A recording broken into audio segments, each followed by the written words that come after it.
Hello everyone. तो dedicatedly NEET की तैयारी करनी है तो पहले ये समझना हो कि आप लोगों को मेरे वीडियोस कैसे देखने हैं।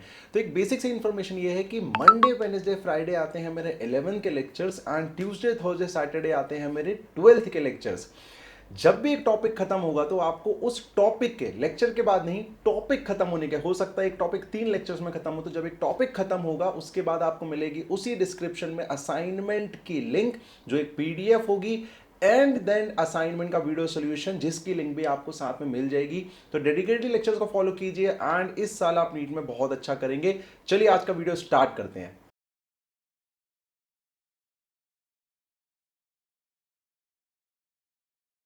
तो स्टार्ट करते हैं आज का लेक्चर। और आज मैंने आपको पहले ही कहा था, अब हम काफी अच्छा कर चुके हैं, मतलब स्ट्रैटेजी लेके चल रहे हैं। तो अब हम एक ऐसा पार्ट करते हैं जो थोड़ा सा हमारे माइंड को काम कंपोज करे और हम इजीली बिना एक्स्ट्रा लोड, क्योंकि लोड पे लोड बढ़ जा रहा है, तो ऑलरेडी मैंने प्लान किया कि रोटेशन हम तब करेंगे जब हम और कॉन्फिडेंट फील करेंगे फिजिक्स को लेके।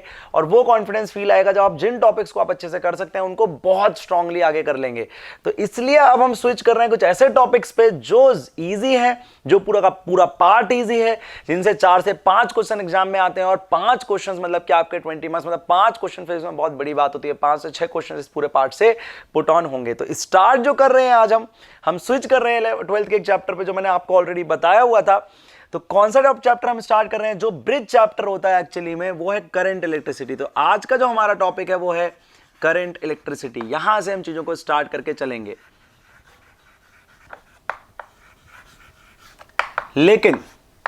लेकिन क्या आपको एक्स्ट्रा इसमें बात समझ आनी चाहिए? मैं आपको एक बेसिक इंट्रोडक्शन दे दूं पहले। 12th क्लास की फर्स्ट बुक का एक बेसिक इंट्रोडक्शन ये देता हूं आपको कि 12th क्लास में अगर आप ध्यान से ऑब्जर्व करें बेटा, 12th क्लास में पूरी फर्स्ट बुक जो है, वो एक्चुअली एक ही चीज के बारे में बात कर रही है, वो है चार्ज। वो सिर्फ एक चीज के बारे में बात कर रही है, चार्ज। और उस स्टडी को इन लोगों ने 3 पार्ट में बांट दिया है। कितने पार्ट में बांट दिया है? एक तरीके से 3 पार्ट में बांट दिया है। एक हो गया आपका इलेक्ट्रोस्टैटिक्स।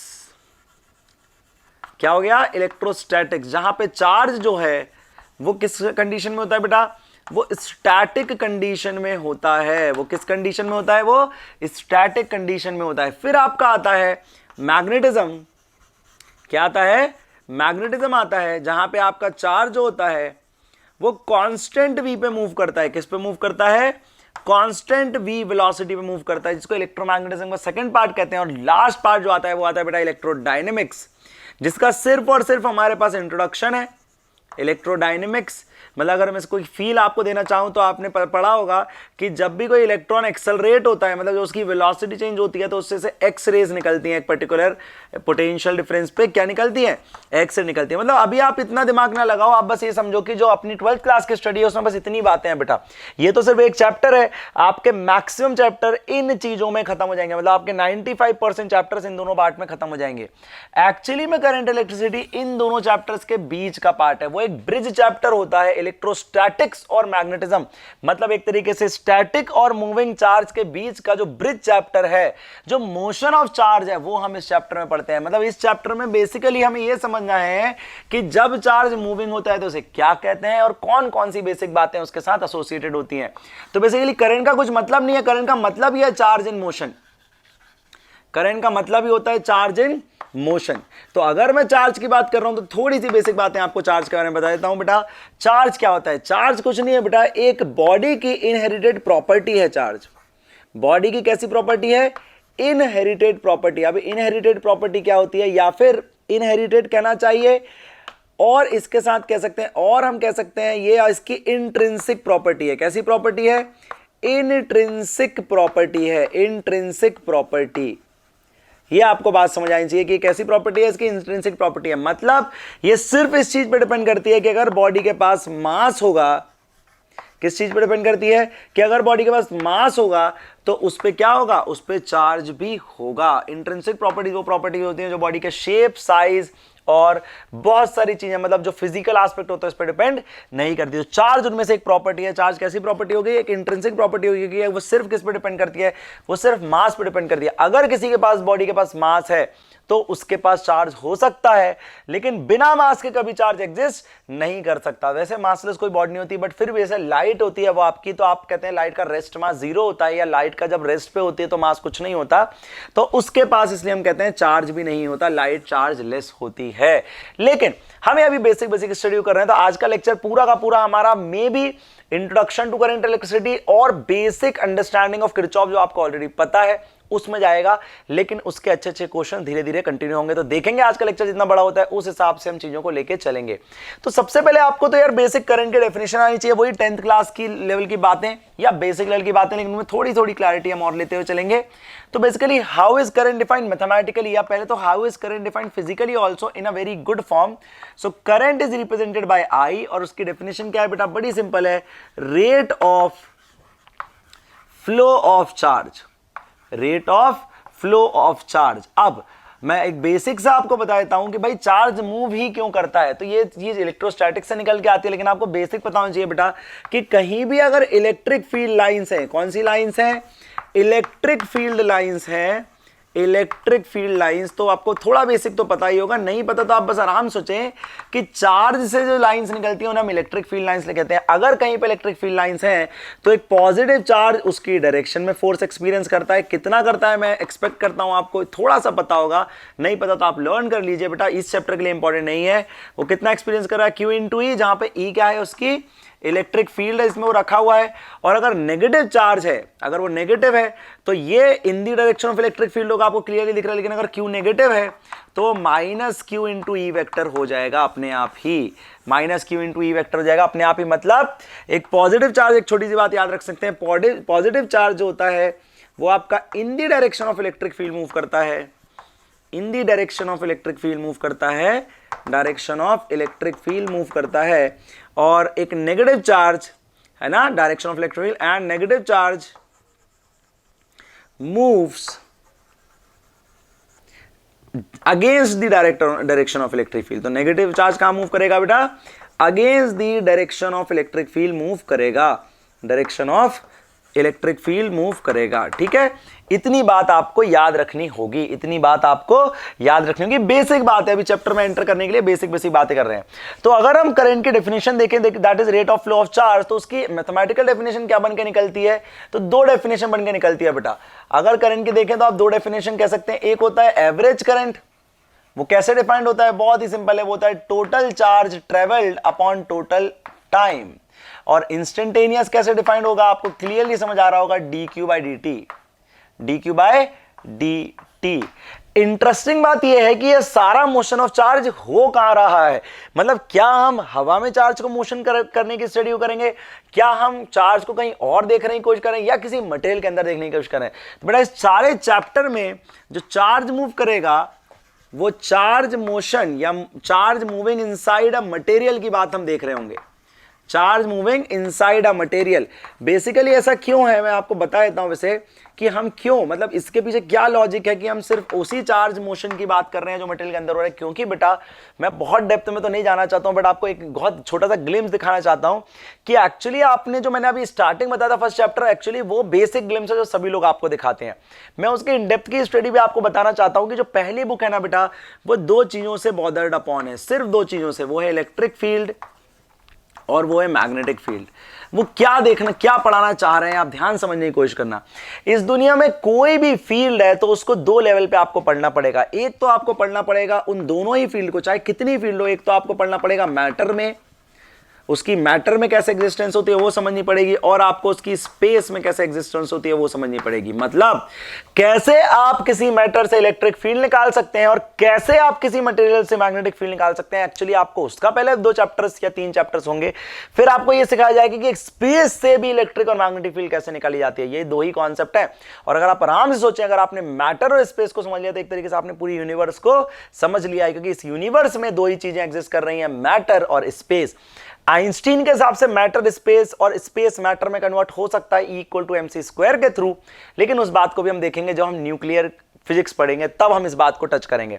अभी ये समझने वाली बात है कि एक्चुअली में स्टडी अभी बॉदर्ड कर रही है मैटर से मैग्नेटिक या इलेक्ट्रिक फील्ड को, इसलिए आपने देखा होगा फर्स्ट चैप्टर में मैटर से इलेक्ट्रिक फील्ड लाने के लिए चार्ज चाहिए, और थर्ड चैप्टर में मतलब कि जो इसके बाद चैप्टर आएगा वो एक्चुअली चैप्टर ही यही है कि अगर किसी कंडक्टर में मतलब मैटर में क्या होगा, करंट होगा, तो वो क्या प्रोड्यूस करेगा, मैग्नेटिक फील्ड प्रोड्यूस करेगा। और एक्चुअली मैं इन्हीं चैप्टर्स पे आप लोग ले आना चाहता हूं, इसलिए मैं आपको ब्रिज चैप्टर पढ़ा रखा हूं। तो अभी हम क्या पढ़ रहे हैं, charge moving inside a material. सिर्फ इस वाले करंट की मतलब इस टाइप के करंट को हम सिग्निफिकेंस देंगे, आप याद रखिएगा। यहां पे जो करंट की सिग्निफिकेशन है सिर्फ वो ये वाली है, कौन सी वाली, जब चार्ज कहां मूव कर रहा है, किसी मटेरियल के अंदर मूव कर रहा है। तो ये बेसिक डेफिनेशन हुई आपकी, बहुत ही बेसिक बात, मतलब करंट में एक बेसिक इंट्रोडक्शन हमें करना था तो हमने बेसिक इंट्रोडक्शन किया, लेकिन यहां से काफी कुछ एक्स्ट्रा चीजें निकल के आ सकती हैं, जैसे कि इस आई की डेफिनेशन से तो बहुत कुछ हो सकता है बेटा। क्या हो सकता है, जैसे आप सोचें, आप आराम सोचें, आपको यह समझ आई है कि I is equal to D Q by D T है। तो अगर मैं क्यू बाई टी कर बनाऊं, क्या बनाऊं, क्यू बाई टी कर बनाऊं, तो आपको क्लियरली समझ आ रहा है कि भैया जो भी क्यू बाई टी कर होगा उसका जो स्लोप होगा टैन थीटा जो होगा वो मेरा क्या दे रहा होगा, वो मुझे D Q by D T दे रहा होगा, और वही D Q by D T मेरा क्या होगा, करंट होगा।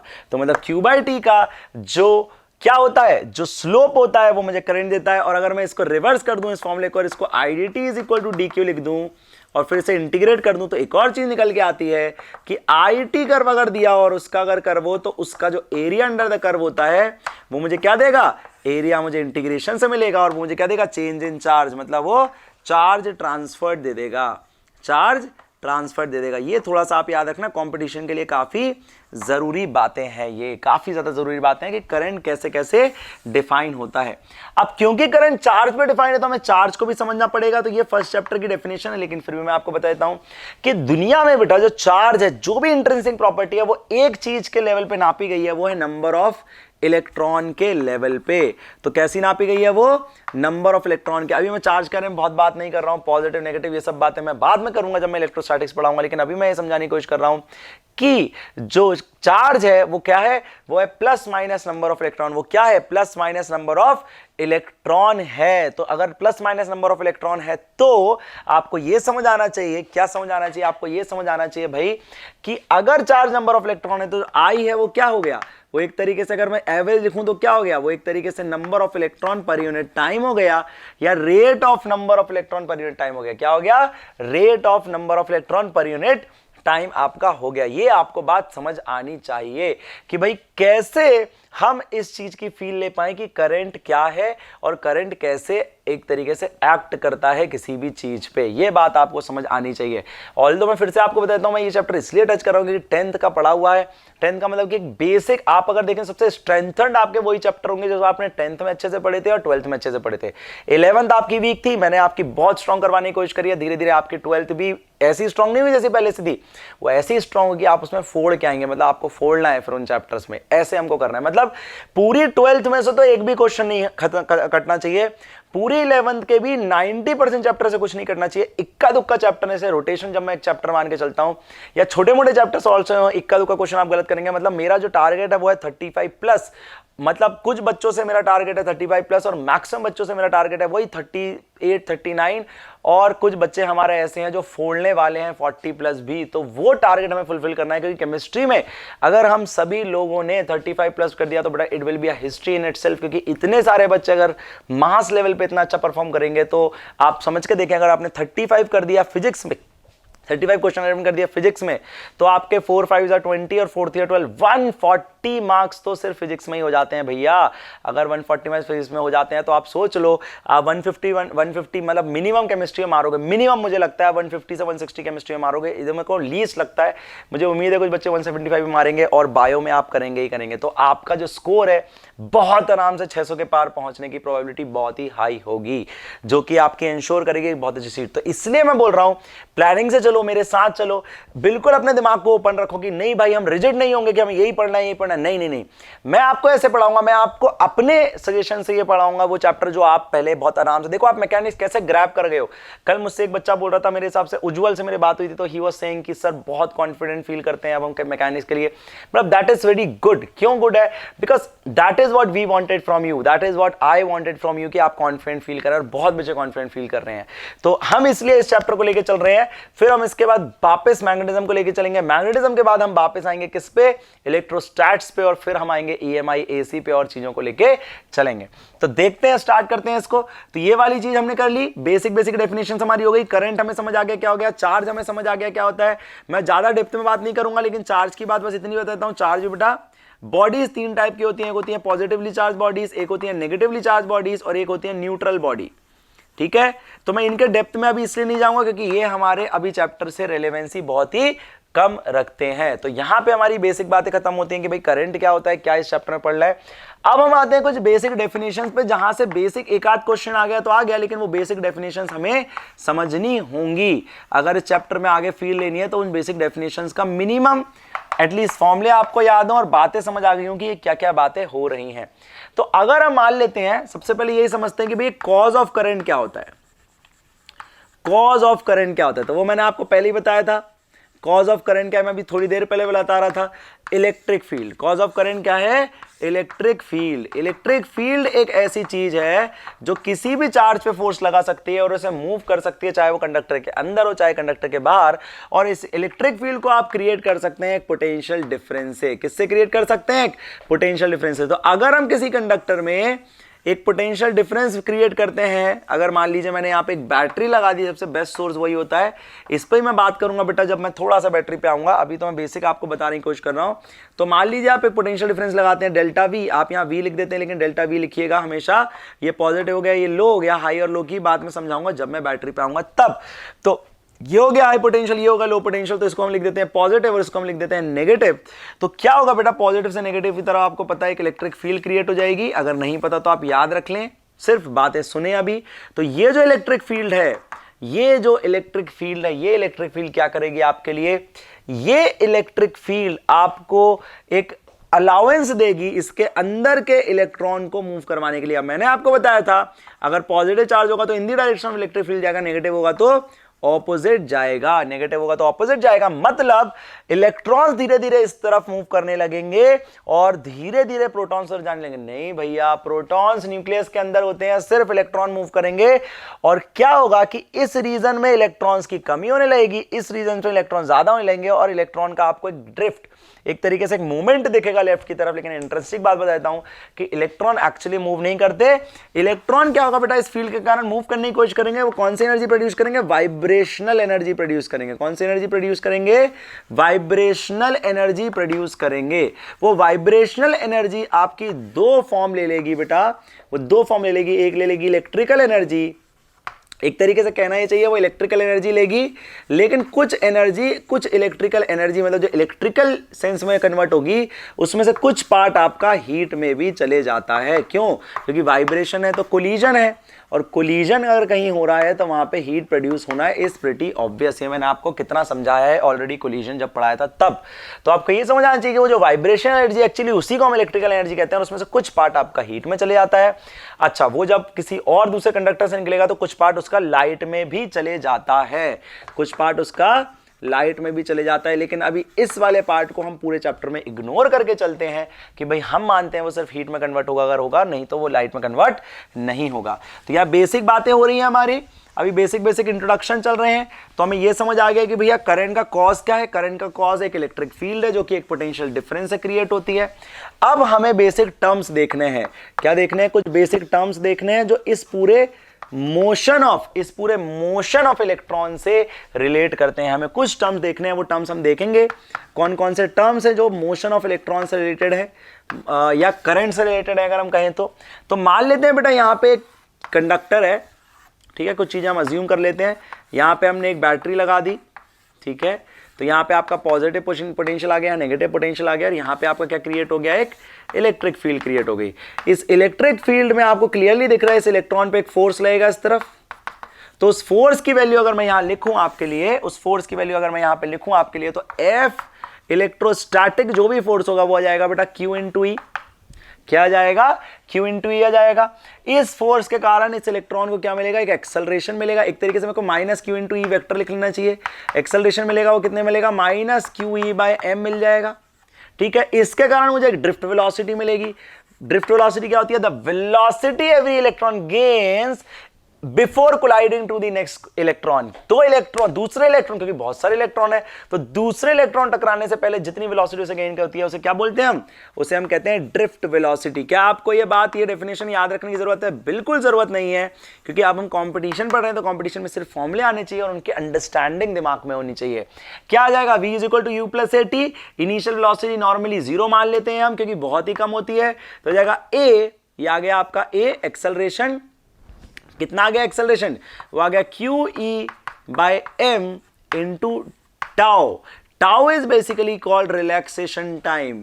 ये मैं अभी हर इलेक्ट्रॉन का निकाल रहा हूं, तो टाइम, टाउ क्या होता है? Relaxation time. तो जैसे ड्रिफ्ट वेलोसिटी होती है the velocity you gain before a successive collision, what is relaxation time? The time between two successive collisions. तो क्या होता है ये? The time between two successive collisions. तो ये क्या है बेटा? एक तरीके से ये है time between two successive collisions. Time between two successive collisions, ये आपको थोड़ा सा याद रखना चाहिए।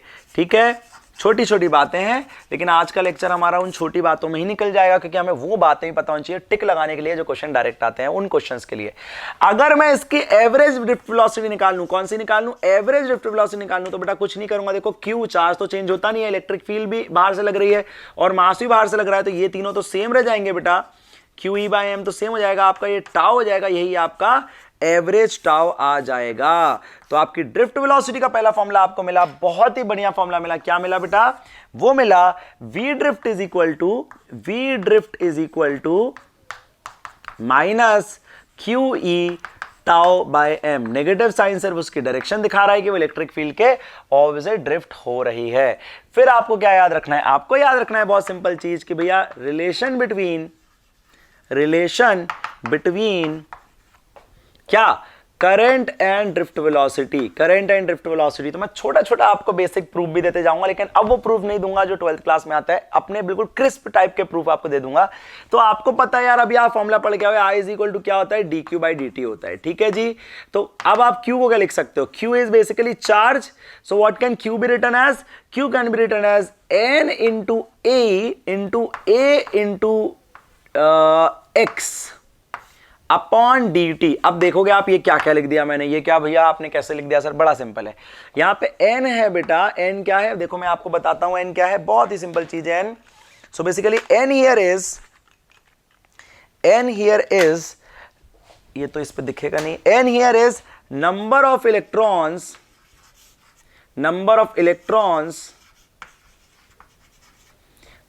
पर unit volume. Number of electrons per unit volume, number of electrons per unit volume है आपका n। मतलब एक तरीके से कहते हैं चार्ज डेंसिटी। क्या कहते हैं बेटा? Charge density. एक्चुअली यही चीज है जो हर मटेरियल की अलग होती है। Actually this is different from different material. Her material के लिए अलग होगी ना, आप सोच के देखो, यही तो उसे कंडक्टर, सेमीकंडक्टर और इंसुलेटर बना रहा है।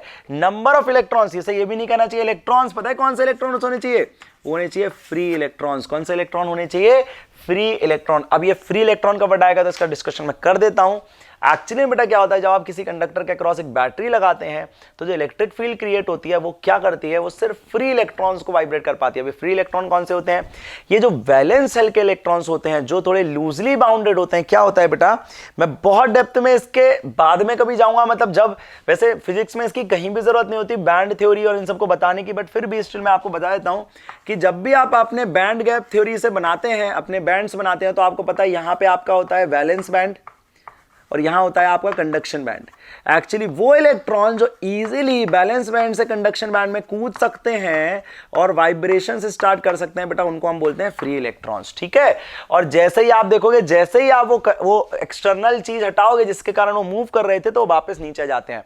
यही गैप कंडक्शन और वैलेंस बैंड के बीच का जो गैप है वो डिटरमाइन करता है कि कोई मटेरियल कंडक्टर है, इंसुलेटर है या सेमीकंडक्टर है। अगर ये गैप बहुत कम है तो मटेरियल कंडक्टर होगा, अगर ये गैप बहुत ज्यादा है तो मटेरियल इंसुलेटर हो सकता है, और अगर इसमें एक ऐसा गैप है जो ओवरकम किया जा सकता है, जो फ्लो अपॉन किया जा सकता है, तो वो सेमीकंडक्टर में बिहेव होगा। वैसे इसके बारे में सेमीकंडक्टर में बताऊंगा, तो आप चिंता मत करना। एन क्या आ गया, number of electrons per unit volume, that is charge density.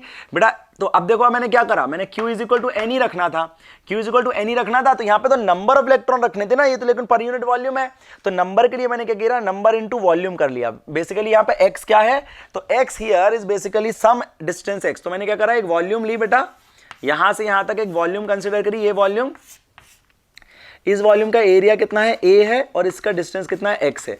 इतने में जो नंबर ऑफ इलेक्ट्रॉन है उसको मैंने कैपिटल N नाम दे दिया, और उसकी वैल्यू मैंने क्या लिखी, number of electrons per unit volume into the volume of this thing, NaX। ये हो गया नंबर, और ये हो गया 1 पे चार्ज, तो ये हो गया total charge upon total time. अब क्या हो जाएगा बेटा, ध्यान से देखना, बहुत ही इंटरेस्टिंग चीज होने वाली है आपकी। मैं इसको नहीं रब करता हूं, इस वाले पार्ट को रब कर देता हूं, तो यहां पे आपका देखेंगे आप, ये आ जाएगा I इज इक्वल टू, आप देखो यहां पे N is a constant for a material, E is also constant, area is constant, देखो area is constant upon E1, अच्छा नीचे कुछ नहीं है, अंदर बच जाता है आपका dx बाई dt। आप ध्यान से देखो तो ये x वेरिएबल है बेटा, इतना बड़ा इतना बड़ा इतना बड़ा, पूरी वो भी ले सकते थे आप, तो आपका ये आ गया। अगर आप ध्यान से सोचो तो n ही है, this dx by dt can be written as vd, this basically is what, यही तो है, वो है rate of change of displacement of a charge, this is called what, this is called vd। remember this relation, this is very important relation बेटा, बहुत काम आने वाला है आपके आगे। क्या बात समझ आ रही है? तो कैसे हमने क्या क्या निकाल लिया, हमने करंट निकाल लिया, हमने उससे बेसिक बेसिक चीजों को डिराइव कर लिया। यहां से एक चीज और निकाली जा सकती है, वो क्या है, वो यहीं से निकाल देता हूं मैं आपके लिए, वो हो जाएगी NEA। तो यहां पे A को यहां रख दो और A को यहां रख लो, ठीक है, NEAVD। इंटरेस्टिंग क्या बात है इसमें, अगर इसके राइट हैंड साइड को आप देखो तो बहुत इंटरेस्टिंग बात है कि करंट कैसी क्वांटिटी है आपको पता है, स्केलर क्वांटिटी है। करंट कैसी क्वांटिटी आप सभी को पता है, स्केलर क्वांटिटी है। लेकिन देखो यहाँ पे कुछ बहुत इंटरेस्टिंग और यूनिक होने वाला है। अगर मैं VD की वैल्यू रख दूं तो वो आता है minus QE tau by M, और देखो इसमें जो E है वो कैसी क्वांटिटी है, वो एक वेक्टर क्वांटिटी है। तो इसका मतलब जो लेफ्ट हैंड साइड में आपको ये वैल्यू मिल रही है, ये भी एक वेक्टर क्वांटिटी होगी, और उस वेक्टर क्वांटिटी की वैल्यू हम यहीं से ड्राइव कर सकते हैं। वो वेक्टर क्वांटिटी को नाम दे दिया गया है बेटा, उस वेक्टर क्वांटिटी को हम बोलते हैं करंट डेंसिटी। क्या बोलते हैं उसको, करंट डेंसिटी बोल देते हैं उसको, current density. How is current density defined and what is the property of current density? तो current density is defined as I upon area can be written as J vector. It is a vector because आप देखेंगे right side में यहां पे electric field vector आ रहा है, तो J vector is equal to कितना आ गया, वो आ गया माइनस, तो माइनस साइन उसका साइन दिखाता है, लेकिन यहां पे क्या होगा, ये जो चार्ज है ये भी नेगेटिव होगा, तो माइनस माइनस प्लस हो जाएगा। क्यों बेटा, क्योंकि आप तो इलेक्ट्रॉन रख रहे हैं ना, और इलेक्ट्रॉन भी नेगेटिव चार्ज है, तो नेगेटिव नेगेटिव क्या हो जाएगा आपका, नेगेटिव नेगेटिव आपका पॉजिटिव हो जाएगा, नेगेटिव नेगेटिव आपका पॉजिटिव हो जाएगा। ध्यान से देखिएगा, तो ये हो जाएगा NE स्क्वायर, क्योंकि ये भी नेगेटिव ये भी नेगेटिव, तो नेगेटिव नेगेटिव पॉजिटिव, और E क्या है, वो charge on electron, E tau by M। ये आपका फॉर्मूला आ गया किसका, करंट डेंसिटी का। चाहे तो ये वाला फॉर्मूला याद रख सकते हैं, या चाहे तो ये फॉर्मूला सीधे सीधे याद रख सकते हैं, कौन सा, NEVD। यहाँ पे VD क्या हो गया, एक तरीके से वेक्टर हो गया, इसलिए आपने करंट डेंसिटी को भी एक वेक्टर की तरह देख लिया। इंटरेस्टिंग बात यह है, जैसे मैं एक जनरल चीज बताऊं आपको, मान लो कोई एक नॉन यूनिफॉर्म एरिया है, एक नॉन यूनिफॉर्म एरिया है, मान लो यहाँ पे ड्रिफ्ट वेलोसिटी VD1 है, और यहाँ पे एरिया है VD2, और यहाँ पे है VD2, और यहाँ पे एरिया है A2, और मान लो एक करंट, भाई करंट तो कांस्टेंट ही होगा, करंट क्यों कांस्टेंट होगा, क्योंकि हमने सीरीज में मतलब एक ही कंडक्टर है, तो आप क्लियरली देख सकते हो यहाँ का जो ड्रिफ्ट वेलोसिटी और यहाँ का जो ड्रिफ्ट वेलोसिटी, वो क्लियरली डिपेंड करेगा चीजों पे। तो जो करंट डेंसिटी है, अगर आप ध्यान से देखो तो वो VD पे डिपेंड करती है, और VD क्लियरली किस पे डिपेंड करेगा, आपके एरिया पे डिपेंड करेगा, क्योंकि VD का फॉर्मूला जब आप देखोगे तो आ जाएगा minus EE tau by M। तो आपको एक बात याद रखनी है कि जैसे जैसे आप आगे चलेंगे, जो करंट डेंसिटी होगी वो बेटा क्या हो जाएगी, चेंज हो जाएगी। देखो I अपॉन एरिया है ना, तो आई अपॉन अगर एरिया है करंट डेंसिटी, मान लो करंट डेंसिटी आई अपॉन एरिया है, तो आपको एक छोटी सी बात, लेकिन इसमें वेक्टर कहीं मत लगाना, गलती मत करना, बस इतना याद रखना कि आई अपॉन एरिया है, लेफ्ट में वेक्टर लगा सकते हैं, राइट में नहीं, आई अपॉन एरिया है, क्योंकि एरिया बढ़ेगा तो करंट डेंसिटी एक तरीके से क्या होगी, थोड़ी सी कम हो जाएगी आपकी करंट डेंसिटी, क्या हो जाएगी, थोड़ी सी कम हो जाएगी आपकी करंट डेंसिटी।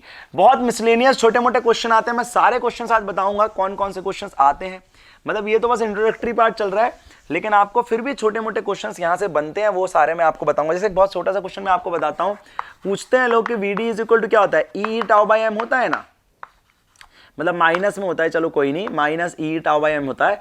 पूछते हैं कि अगर हम टेम्परेचर बढ़ा दें, अगर हम टेम्परेचर बढ़ा दें तो भैया ड्रिफ्ट वेलोसिटी में क्या फर्क आएगा, तो ड्रिफ्ट वेलोसिटी में क्या फर्क आएगा। अब ध्यान से देखो, आप यहाँ पे कोई डायरेक्ट रिलेशन नहीं है, लेकिन आप कॉमन सेंस लगाएंगे यहाँ पे। आपको पता है जैसे आप टेम्परेचर बढ़ाएंगे तो बताओ नंबर ऑफ कोलिजन बढ़ेंगे या कम होंगे, जो नंबर ऑफ कोलिजन है वो क्या होंगे, सोच के देखो, टेम्परेचर बढ़ाओगे तो क्या होता है, पानी को गर्म करते हो तो क्या होता है, पानी बार बार ऊपर नीचे ऊपर नीचे ऊपर नीचे हो रहा है, मतलब उसकी जो वेलोसिटीज होती हैं उसके मॉलिक्यूल की बढ़ जाती हैं, नंबर ऑफ कोलिजन बढ़ जाते हैं, इसलिए हीट प्रोड्यूस होती है। तो नंबर ऑफ कोलिजन बढ़ जाएंगे तो बताओ रिलैक्सेशन टाइम पे क्या होगा, वो जल्दी जल्दी कोलिजन होंगे, तो रिलैक्सेशन टाइम क्या हो जाएगा, रिलैक्सेशन टाइम कम हो जाएगा, और ड्रिफ्ट वेलोसिटी भी क्या हो जाएगी भैया, कम हो जाएगी। ऐसे रिलेशंस, ऐसी चीजें पूछ लेते हैं, लॉजिकल कॉमन सेंस वाली चीजें ये लोग पूछ लेते हैं। तो आपको याद रखना है, मैंने जो फॉर्मूले बताए, तो मैंने ड्रिफ्ट का फॉर्मूला बताया है, फिर मैंने I is equal to N E A V D का फॉर्मूला बताया है, और फिर मैंने J vector is equal to बताया है, वो होता है एन ए वी डी करके याद रख, sorry n e v d करके याद रख लिया। आई होप आपको आज का लेक्चर बहुत अच्छा लगा होगा। तो मैंने फिर बताया था असाइनमेंट मिलेगा टॉपिक खत्म होने के बाद, तो अगर ये लास्ट वीडियो है इस टॉपिक का तो देन इसी वीडियो के नीचे डिस्क्रिप्शन में आपको मिल जाएगा असाइनमेंट एंड देन उसका वीडियो सोल्यूशन का लिंक। डेडिकेटेडली लेक्चर्स को देखिए एंड दूसरे वीडियोस भी चैनल पे जाके चेक कीजिए, जो आपकी सेल्फ ग्रोथ एंड आपकी प्रिपरेशन स्ट्रैटेजीज को बहुत एनहांस करेगी। लाइक एंड शेयर कर दीजिए सेशन को, सो दैट और लोग इस सेशन को देखें एंड हमारी जो स्टूडेंट कम्युनिटी है वो और अच्छी हो, एंड जो पढ़ने में जब मज़ा आता है तो वो और मज़ा बढ़ जाएगा। चलिए।